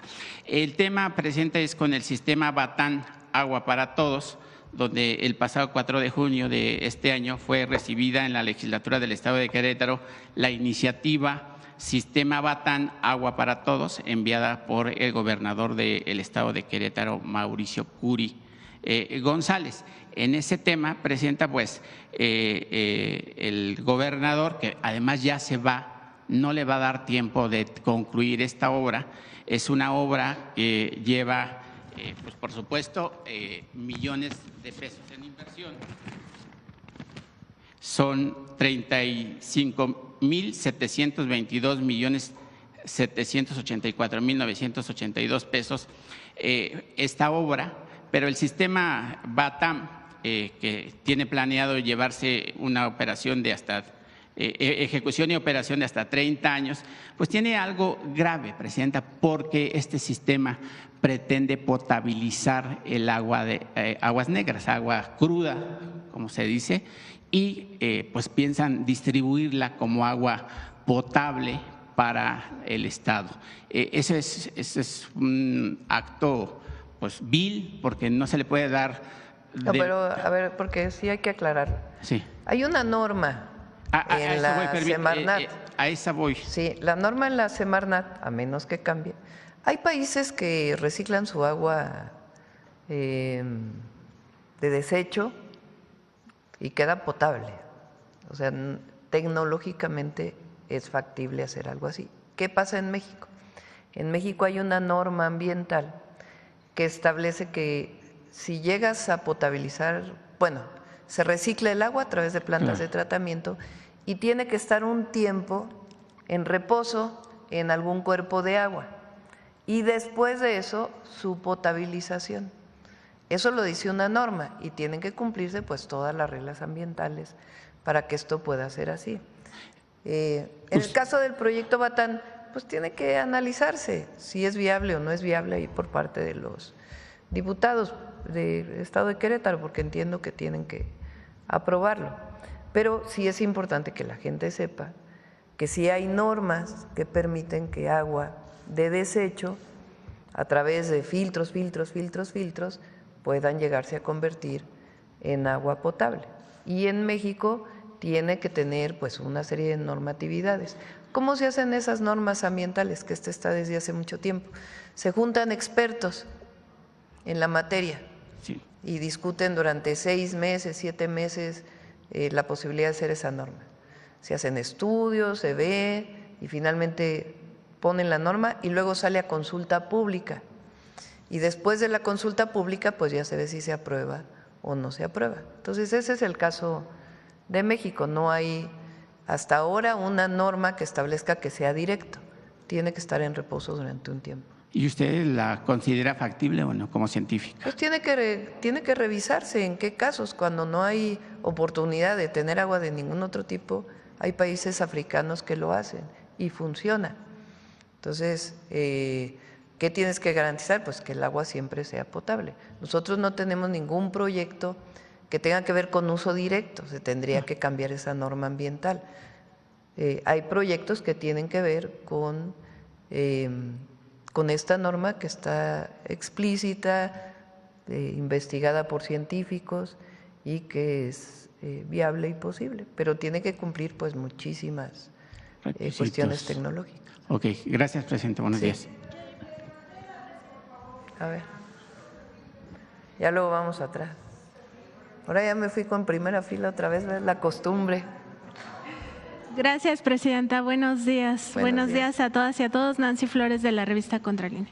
Presidenta, ha hecho referencia en la mañanera de hoy y también la semana pasada de la necesidad o incluso la urgencia de que el Poder Judicial que va a tomar posesión el próximo 1 de septiembre, pues ahora sí haga justicia y que no esté sometido a intereses oligárquicos o incluso a temas de corrupción.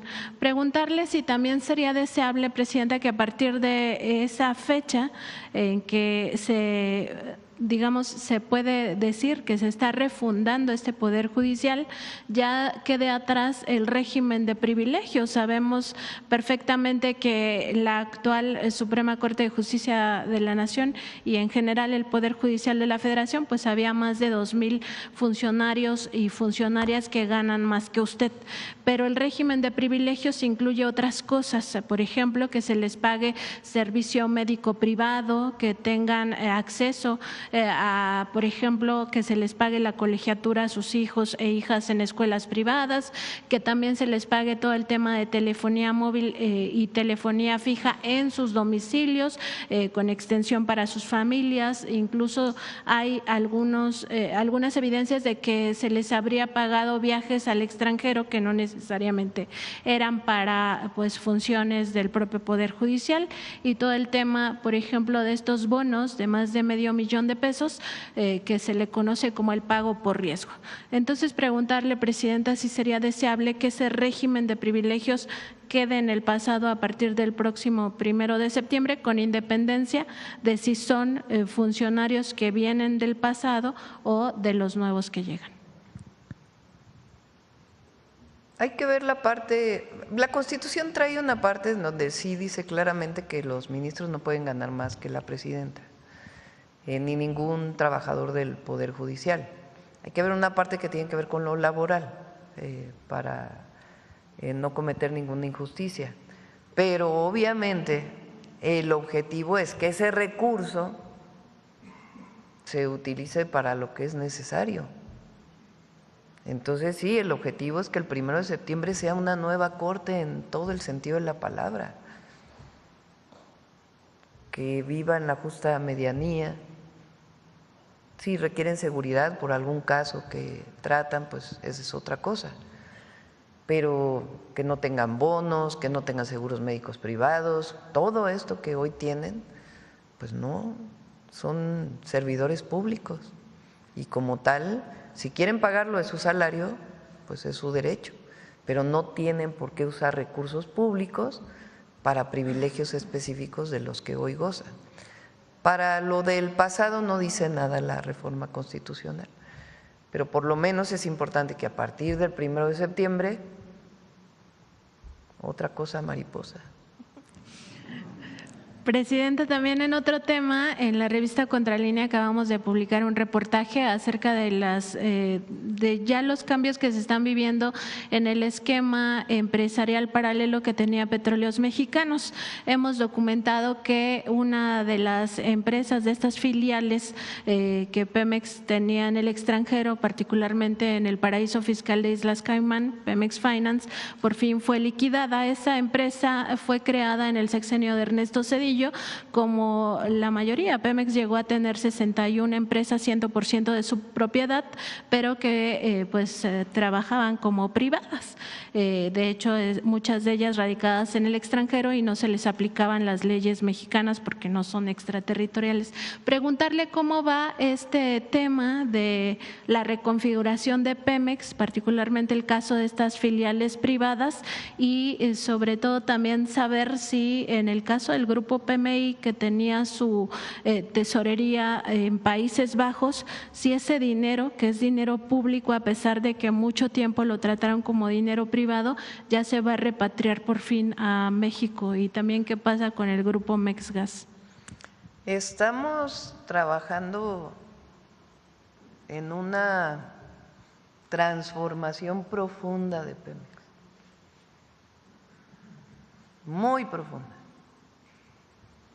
Yo creo que en unas 3 semanas más o menos, sea aquí en la mañanera o en un evento especial, podrán presentar la Secretaria de Energía, el Secretario de Hacienda y el director de Pemex lo que ha significado todo este proceso de transformación y lo que va a significar para adelante. Primero es la integración vertical de la empresa. ¿Qué quiere decir eso? Pemex desde 1992, desde Salinas de Gortari, tuvo un primer cambio en las leyes que estableció que debería de haber subsidiarias. Entonces hicieron Pemex Exploración y Producción, Pemex Refinación, Pemex Petroquímica, Pemex, lo dividieron. Ese fue un primer proceso. Después, pues vino todo el proceso de privatización de sus servicios. Ya los trabajadores de Pemex cada vez hacían menos y la mayoría era contratado por fuera.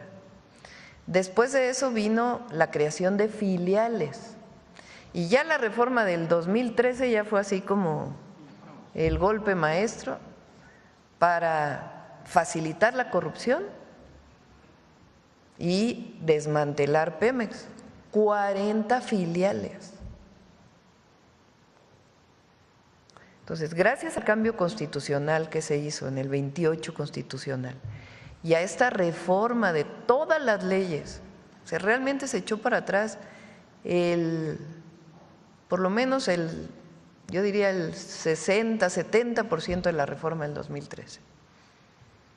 Y quedan algunos esquemas de inversión privada a través de contratos mixtos, todavía puede haber inversión privada, pero el propio Pemex cambia por completo y tiene además la atribución de ser el primero que dice: yo tengo la posibilidad de explotar este yacimiento, lo explota Pemex. Lleva primicia. Si no lo puede explotar Pemex, entonces lo explota otro. Pero eso no existía antes, con la reforma del 2013. Eso por un lado. Por otro lado, toda la situación financiera de Pemex, que el mayor problema de Pemex ocurrió en el sexenio de Peña. Viene ya de Calderón, viene de Fox, viene de Zedillo, viene de Salinas, pero ya el mayor problema fue con la apertura total, porque Pemex dejó de percibir recursos de la venta de gasolinas, y entonces se fue descapitalizando y la deuda creció. A ver si tienen por ahí la gráfica de la deuda. Cuando más crece la deuda es una parte con Calderón y luego con Zedillo, o sea, 91.9%, o sea, el doble la deuda de Pemex.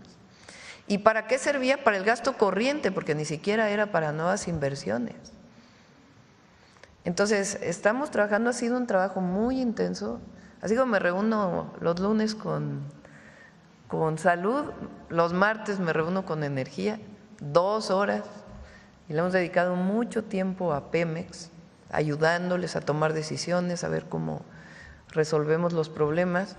El presidente López Obrador bajó la deuda y nosotros tenemos un esquema integral de visión de largo plazo de Pemex. No solamente cómo vamos a salir en el 2025, con lo que todavía le debemos a proveedores, con las inversiones de este año, sino una visión de aquí, por lo menos al 2040, de cómo Pemex va a seguir explotando petróleo, gas, petroquímica y otras acciones, cómo va a garantizar sus contratos de servicio, cómo va a garantizar sus contratos mixtos, si Pemex no puede y llega a ser un privado, cómo sería este mecanismo y cuánto impuesto tendría que pagar.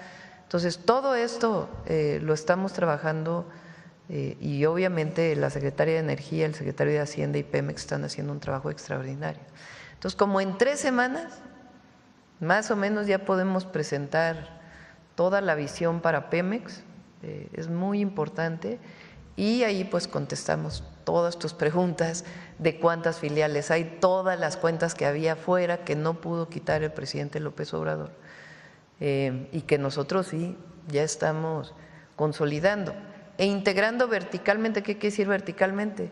Pues que desde la exploración hasta la venta de gasolina es una sola empresa, no tiene que haber tantas, con cuentas claras.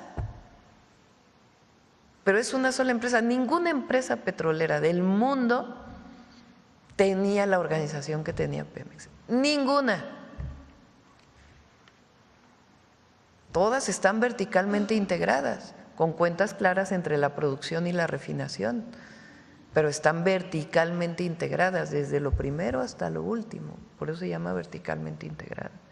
Y eso es lo que estamos haciendo con Pemex, y eso le va a dar una larga vida a Pemex y va a dar mucha transparencia. En otro tema, Presidenta, preguntarle si en la Secretaría de Gobernación se ha avanzado en la investigación interna para determinar las responsabilidades en torno a quienes permitieron al exsecretario de Seguridad Pública de Felipe Calderón, Genaro García Luna, pues obtener contratos irregulares. Hay que recordar que en esta trama corrupta, como lo ha denominado la Unidad de Inteligencia Financiera, se determinó que muchos de los contratos se obtuvieron precisamente de Gobernación y pues fue no solo en el periodo de Felipe Calderón, sino también en el gobierno de Enrique Peña Nieto. Pues forman parte de las carpetas de investigación de la Fiscalía Todo eso ya forma parte. Recuerden que García Luna tiene procesos abiertos en México. Entonces, toda esa información ya forma parte del proceso y vamos a ver qué puede ser público y qué no. Y Presidenta, también hace unas semanas el titular del IMSS dio a conocer que había más de 3 millones de atenciones en traumatología. Muchas de ellas se había identificado que podrían tener relación con accidentes de motos. Yo quisiera preguntarle sobre eso porque cada vez hay como mayor proliferación de este tipo de vehículos, las motocicletas, y muy poca cultura vial. Entonces preguntar qué va a pasar con este tema, porque ahora también ya las plataformas están ofreciendo un servicio, tanto Didi como Uber, de que viajes en moto, y la promesa de esas empresas es que llegues más rápido a tu trabajo, que no llegues tarde. Entonces sí es preocupante que incluso ya haya hasta una especie de servicio de taxi cuando no se ha podido, pues en las grandes urbes como la propia Ciudad de México y otras ciudades del país, pues de alguna manera evitar estos accidentes que en muchos de los casos pues incluso acaban siendo mortales, o en el caso de las atenciones de traumatología pues muy complicadas por el número de fracturas que presentan las personas que viajan en estas motocicletas. Tienes razón, la motocicleta, la masificación, digamos, de la motocicleta ha generado muchísimos problemas que los médicos están diciendo. Porque en efecto ha aumentado mucho la atención en traumatología debido al uso de la moto. Estamos trabajando en una campaña que trae Ramiro, el subsecretario de Salud, pero queremos que sea más que una campaña. Normalmente la normatividad relacionada con el uso de la motocicleta es estatal. Entonces tenemos que trabajar con los estados y ver si se puede hacer una normatividad nacional. No se trata de prohibir la moto, sino primero de cuáles son las normas para usar la motocicleta y segundo, qué multas habría si no se usa de esa manera, ¿no? Entonces sí, y la otra pues la educación, si tienes una moto, cómo usarla. Presidente, si me permite un apunte, justamente recordaba usted el caso de Yo Soy 132, en la revista Contralínea documentamos en su momento que quien estaba al frente de la Dirección de Contrainteligencia del entonces CISEN, este órgano de espionaje, se infiltró al movimiento estudiantil Yo Soy 132 y es precisamente la persona que acabó teniendo toda la información personal de los jóvenes que lo único que hicieron fue manifestarse. Muchas gracias, Presidenta. Gracias. Bueno, vamos ya, se está acabando el tiempo. Vamos a ver la que es importante. ¿O está más difícil esto de a ver a quién le das la palabra? Gracias, Presidenta. Vamos a lanzar una pelota. Sí, y Mara también trae una. Marita también trae una de salud. Presidenta, fíjese que viene ya en estos días el nombramiento del nuevo director del Instituto Nacional de Neurología y Neurocirugía, su servidora Nancy Rodríguez de Oro Sólido y Empuje Migrante, perdón. Buenos días a todos. Presidenta, lo que pasa es que es muy importante. Usted sabe que nosotros somos la conexión de la sociedad con el poder, en este caso el toma de decisiones. Y bueno, pues han acercado con nosotros enfermeras, médicos, laboratoristas, investigadores de este instituto, Presidenta, que va a cambiar de director, pero quiero informarle que precisamente este instituto es el que tuvo el problema en el sexenio de Enrique Peña Nieto sobre que inyectaron a personas sin su consentimiento. Entonces murieron incluso algunos con este programa, muy lamentable. Y bueno, incluso le traigo el punto de acuerdo que se dio en el Senado de la República en aquella fecha y que afortunadamente lo hizo precisamente la que es ahora gobernadora de Tlaxcala, Lorena Cuellar. Ella está muy empapada del asunto. Entonces, fíjese que hubo las denuncias, pero no se llevó a cabo ninguna detención, ni mucho menos. Y este señor sigue trabajando en el instituto. También llegó un nuevo director de su grupo, y fue el que con el presidente Andrés Manuel López Obrador lo destituyeron porque no quiso la gratuidad y además seguía cobrando pues las cirugías y le encontraron un desvío de 600 millones de pesos. Lo destituyeron, presidenta, y sigue trabajando en el instituto. Entonces, pusieron a un sustituto, pero es del mismo grupo y ahora se quiere reelegir, presidenta. Entonces, aquí le traigo todas las denuncias, obviamente, bueno, pues aquí vienen los nombres y sí me gustaría que usted y el secretario pues tomaran cartas en el asunto porque es una cosa muy delicada y hacen, pues imagínense, la Junta de Gobierno es la que decide, pero de acuerdo a las votaciones de las enfermeras, del personal, de los investigadores y pues muchos de ellos están amenazados. Es todo el plan que hacían con los prianistas. Entonces, y el señor sobre todo se quiere reelegir. Entonces, aquí están los datos, presidenta, y aquí se los dejo para que pues tomen cartas en el asunto, porque viene la nueva dirección. Y en otro tema, presidenta, bueno, por cierto, hicimos un reportaje sobre la secretaria Bárcenas y dio a conocer que México va a buscar dirigir la Secretaría General de la ONU. Quería saber si sus comentarios… Todavía no sé eso. ¿Todavía no saben? No. Ah, bueno, ok. Bueno, Alicia es de primera, hay que decirlo. Alicia es de lo mejor que tiene México. Ha sido, además de su trabajo, es una bióloga, especialista en temas ambientales, pero ha recorrido muchísimos espacios de organismos internacionales, sí, en Naciones Unidas, después fue la directora de CEPAL, una gran directora que puso en el centro la desigualdad en América Latina, nadie lo había hecho de esa manera, además de orientar políticas muy importantes. Fue secretaria de Relaciones Exteriores, una gran secretaria, y ahora pues tenemos el orgullo de tenerla como secretaria de Semarnat. Entonces, Alicia es de primera, ya, la secretaria pues ya se verá después, ¿verdad? Ok, es en septiembre, sí. Ok, presidenta, también ya ve que le estamos dando seguimiento al caso de los niños que le quitaron a estos hermanos migrantes allá en Estados Unidos. Me llama la familia, el papá y la mamá, que no han recibido pues ninguna información, ya son 10 meses sin ver a sus hijos, a sus 4 hijos.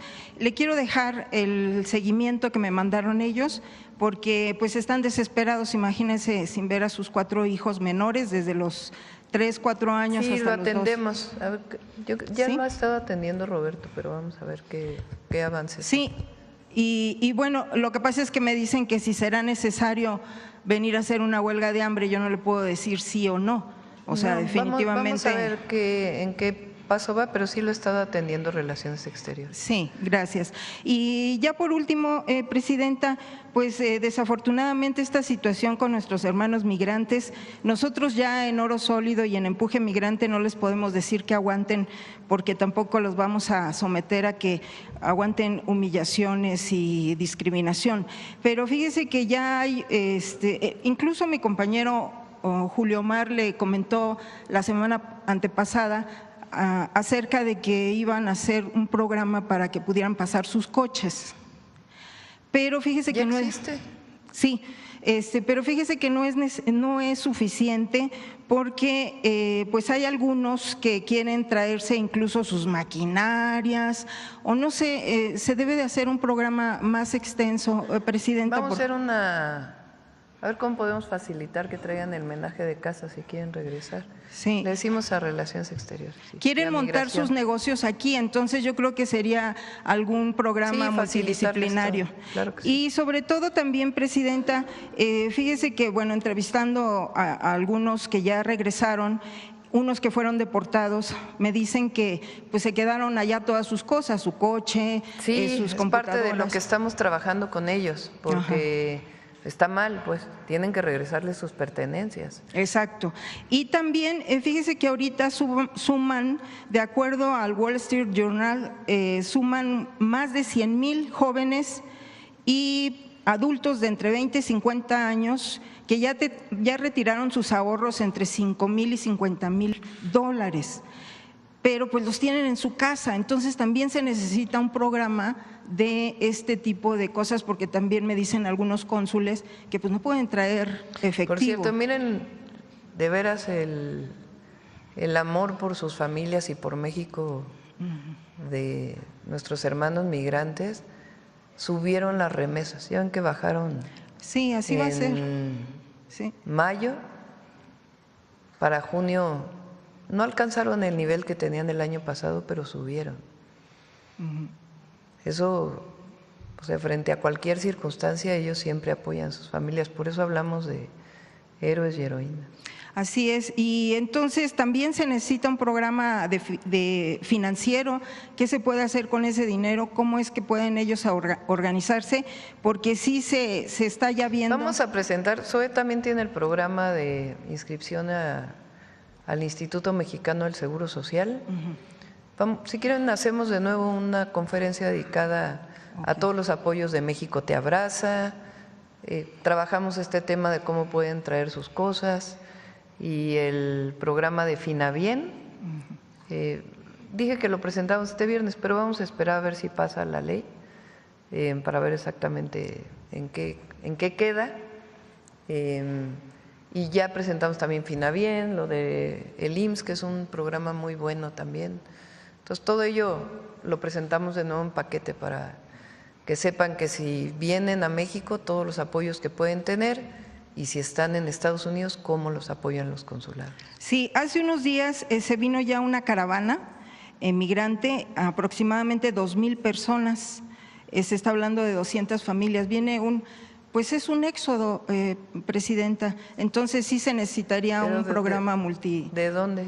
Vienen de Texas, de California, y hay muchos que se están viniendo por su cuenta, entonces sí se necesitaría armar un programa. Sí, vamos a consolidar más el programa para apoyarles.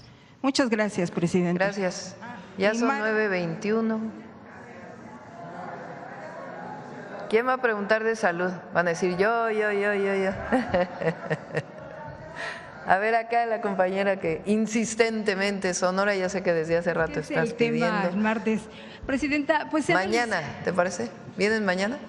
Sale, mañana. Se han realizado diversos foros sobre enfermedades raras. Esto concretamente en el Congreso de la Unión, por ejemplo, hay 2 iniciativas, muy rápido le explico, en este caso de Morena, que están buscando, primero, reformar la Ley General de Salud. Y que esta, bueno, pues busca establecer un protocolo de atención a los pacientes de atrofia muscular espinal, enfermedades raras que necesitan urgentemente dentro de la política pública del gobierno, pues ser detectadas a tiempo para también ser atendidas. Hay otra iniciativa, esta por la Cámara de Diputados, Mónica Herrera, donde habla de la creación de un registro nacional de enfermedades raras en este contexto, y muy rápido así, la pregunta es si su gobierno va a acompañar estas 2 iniciativas que son ya un tema pues preocupante por este tipo de enfermedades raras, Presidenta. Sí. Las enfermedades raras es un problema que tiene muchas aristas. Una de las cosas muy importantes es precisamente tratar de tener un registro para conocer a aquellas personas que tienen el problema. Y su abordaje lo estamos considerando como el ingreso a protocolos de investigación, porque son padecimientos que pueden en ocasiones costar hasta $500,000 a la semana, algunos de ellos, y con periodos de alivio y sobrevida cortos. Hay mucha investigación acerca de las enfermedades raras ocurriendo a nivel mundial. Y entonces lo que estamos haciendo con la simplificación de COFEPRIS es tener la posibilidad de incluir a esos pacientes en los nuevos avances de la medicina. Entrando en un protocolo de investigación, es una oportunidad para ellos de acceder a los medicamentos innovadores que están en proceso. Creo que lo que sí es muy importante es tener el registro de esas personas para entonces, cuando ocurre un avance, poder inmediatamente incluirlos en su tratamiento. ¿Se buscaría esto traducirlo en una política pública del gobierno? ¿Perdón? ¿Se podría esto concretar en una política pública? Sí, se podría incluir como una política pública, considerando el concepto de acceder a protocolos de atención clínica que permitan su mejor manejo. Gracias. Gracias. Respecto al tema que también se ha hablado de este anuncio del Departamento del Tesoro, concretamente el caso de Cibanco, porque, bueno, ayer emitieron un comunicado en el que narran cómo un día antes Visa les comunica que va a tomar una decisión, unilateralmente se dice, su plataforma para transacciones internacionales queda suspendida. Esto pues toma por sorpresa al banco, donde, bueno, considerando que ni siquiera el mismo gobierno ha considerado como totalmente válidas todas las acusaciones o sospechas de lavado de dinero, Visa toma esta decisión y finalmente pues afecta también y la incertidumbre de los ahorradores en esta cuenta de los cuentavientes, y el banco, bueno, pues no tiene más que decir que ya en un periodo inmediato va a poder, en caso de que lo soliciten, dar. El tema es de que Visa toma esta decisión cuando se supone en el mismo Departamento del Tesoro se notifica que tendría 21 días este periodo de notificaciones, y ellos, bueno, pues se van por la libre y dan la estocada final a Cibanco. No sé qué pueda hacerse al respecto o qué opinión tenga. El anuncio que hizo el Departamento del Tesoro pues generó acciones por parte de ahorradores, inversores, en los dos bancos y en la casa de bolsa. Por eso se intervinieron, que fue una decisión de Secretaría de Hacienda consensada con la Comisión Nacional Bancaria y de Valores, hablando con el Banco de México de cuál era la mejor forma para pues evitar algún problema en el sistema financiero y en los propios bancos. Yo creo que ya esta parte pues más detallada de las implicaciones, pues, dado que es un tema además muy técnico, le pedimos al secretario de Hacienda que lo pueda informar.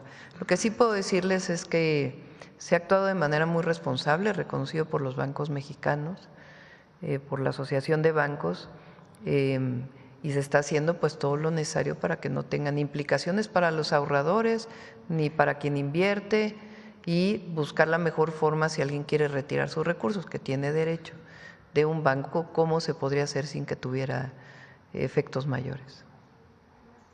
Bueno, cerramos, ya son 9:30. Que estén muy bien, mañana nos quedamos pendientes con muchos de ustedes. Gracias, buen día. Felicidades a los compañeros del IMSS Coplamar. Es algo muy importante, ya no lo comenté, cierro con esto.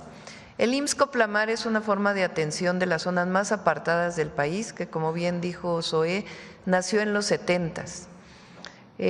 Había la posibilidad de que IMSS Coplamar se integrara al IMSS Bienestar, pero muchos de ellos ya participaban como trabajadores del IMSS. Entonces tomamos la decisión de que se fuera al IMSS ordinario, y la parte presupuestal la vamos a resolver conjuntamente. Entonces, muchas gracias de verdad por el trabajo que realizan. Gracias. Buenos días, hasta luego.